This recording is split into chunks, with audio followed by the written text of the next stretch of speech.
अभय सैनी उर्फ पप्पू भाई प्रधान पहले कई राजनीतिक पदों पर रहा है और कई पार्टियों में भी रह चुका है।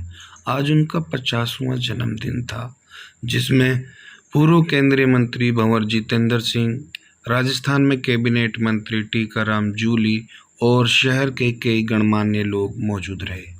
सैनी समाज के कई बड़े प्रदेश अधिकारी भी मौजूद रहे और जिले के जिलाध्यक्ष भी मौजूद रहे। आइए क्या कहा इस मौके पर भंवर जितेंद्र सिंह पूर्व केंद्रीय मंत्री ने और जबरदस्त। अब आपकी हम बहुत लंबी उम्र की कामना करते हैं। आप 101 भी हो, 150 भी हो और 200 साल के भी हो, ये हमारी उम्मीद है। बहुत बहुत धन्यवाद। भंवर जितेंद्र सिंह पार्टी में महासचिव हैं, उनसे क्या मांगा और किस अंदाज में मांगा पप्पू भाई प्रधान ने, आइए सुनते हैं।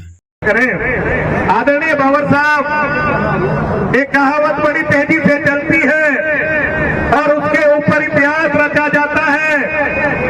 जब कृष्ण और सुदामा की यारी की बात करते हैं, नरसिंह और कृष्ण की भक्ति की बात करते हैं, तो जब नरसिंह की बेटी का हाथ भरना था हरनंदी का, तो उसके पास कुछ भी नहीं था। उसने कहा, है भगवान, मैंने तेरी सेवा की है, मैंने तेरी भक्ति की है, मेरी इज्जत बचा देना। और इज्जत इसलिए बचा देना कि तेरी भक्ति में मेरा रंग नजर आए और आने वाले जीवन में लोग इस भक्ति को देख के हजारों हजारों साल जीते रहे, ऐसा उसने कहा।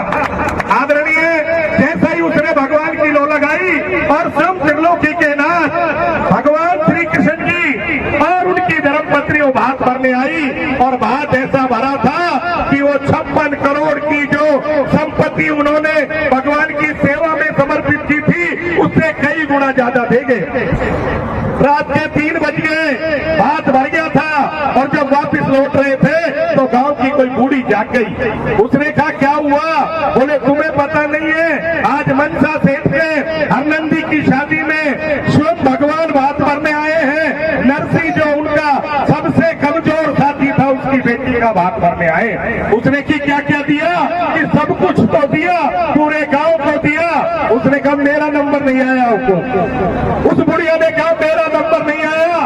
उसने कहा, अभी तो उन्होंने अपने गांव का मींडा पार नहीं किया है, भाती अभी गांव में है, तू भी कछु मांग ले। उसने कहा, कन्हैया सुन जा, कछु होए तो दे जा, नहीं तो आगे की भेजा। आदरणीय मुख्यमंत्री महोदय, ये किसानों का परिवार है। मैं किसानों के बीच में रहता हूँ, मैं कई दलों में उछल कूद करता रहता हूँ, लेकिन अब मैं आपको भरोसा दिला रहा हूँ कि मैंने सब घर देख लिए, लेकिन मुझे लगा अपना ही घर ठीक है। मैं आपको भरोसा दिला रहा हूँ, ये किसान, ये मेरी कौम के लोग, ये मेरे व्यापारी साथियों ने कहा कि एक घर में बैठ जा, पड़ो पत्थर भी भैरू फैलावे। आदरणीय भंवर साहब, मैं आपको भरोसा दिला रहा हूँ, राजनीतिक में मुझे कोई कद और पद की जरूरत नहीं है। आपका आशीर्वाद रहा तो मैं बिगड़ कद और पद के भी काम करने की क्षमता रखता हूँ और अपनी पहचान भी जीवित रखना चाहता हूँ।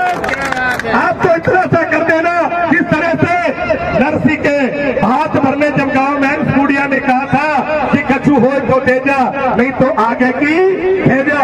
राजा आपका है, किसान तरफ है। आपसे किसानों की मंडी में किसान एक ही बात मांगता है कि मुझे पानी दे देना, मुझे मंडी की व्यवस्था कर देना और मुझे खाद और बीज, मुझे शुद्धता का दिला देना, तू दिला देना।